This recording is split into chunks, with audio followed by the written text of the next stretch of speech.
But first, an Edinburgh GP and travel writer has chronicled his journey through the COVID crisis in a new book called Intensive Care.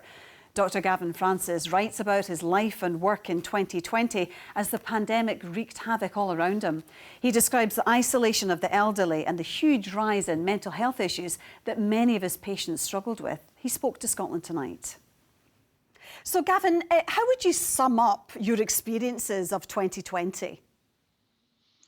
Well, it's just been a horrendous year in so many ways. Really difficult for all my colleagues in the caring professions, really difficult for so many of my patients. But it's also been a quite extraordinary year to see the professionalism with which people have risen to the challenge, the ways all the kind of red tape and the barriers have come down, the way people have come together to really help one another. So I think, we've really seen the best of humanity and the worst of it this year. It's certainly one that I'll never forget.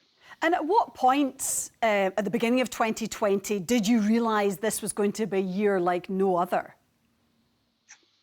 Well, I was doing a locum as a GP in one of the islands in Orkney, and I went up to Kirkwall, and I had a message I knew about the pandemic brewing in East Asia at that time. I'd just been in New York for a conference at the New York Academy of Sciences there, and there was lots of restrictions in terms of the flying. And I came back to Orkney, and I was asked if I could go and get fitted for a face-fitting mask, which is one of those kind of special masks you use in intensive care that can block the virus. And I realised then if a GP was being considered for a face-fitting mask, the imminence and the size of this threat must be more than I had previously been considered. At that point, I still hadn't seen any cases of the virus at all. So that was late February. Do you think the authorities acted quickly enough in the face of the pandemic? Yes and no. I mean, I first heard of the virus on January the 13th when I had an email from Health Protection Scotland telling me that they were watching very closely a novel Wuhan coronavirus. And at that time, even the Chinese authorities didn't think there was much transmission between humans, infected humans. And so in that sense, they were really on the case. But I also think that at every single step of this pandemic, we've been wrong-footed by just how far the restrictions needed to go and how quickly they needed to go. You know, when for example, we realised we were going to have to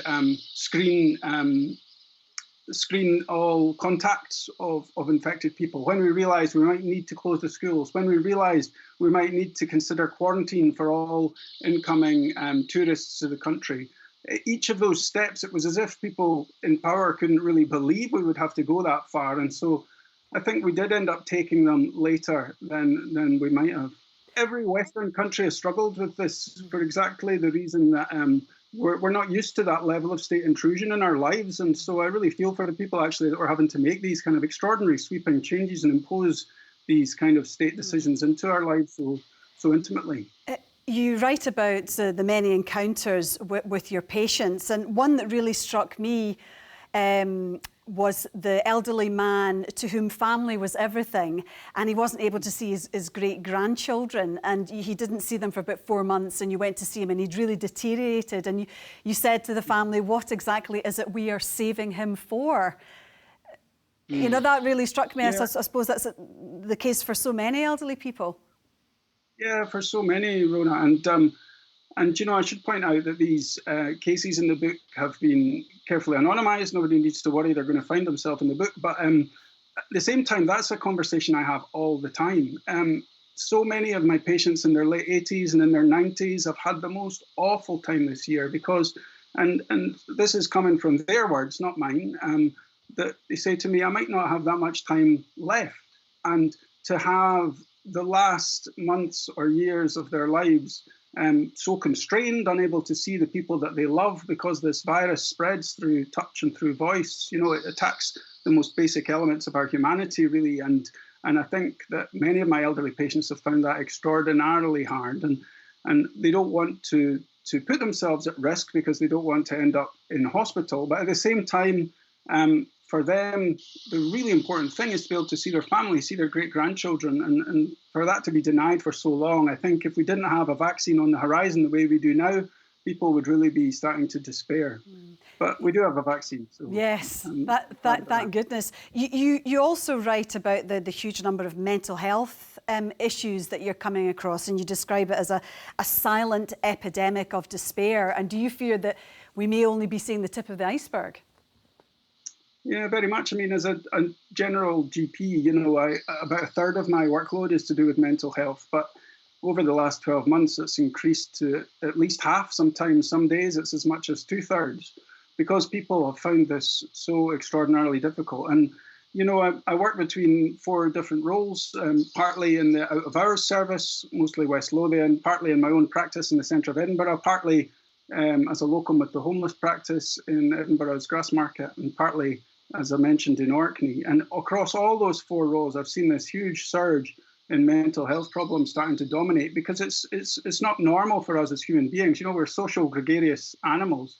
And to have gone so many months without being able to do the things that are most important to us has been extraordinarily difficult for so many. That was last year. The book covers 2020. What's it like for you now? What's the pandemic? How's that affecting your practice? Well, as you know from the headlines, every day there's a lot of coronavirus around again. And so far in my own practice, it seems to be mostly among younger patients.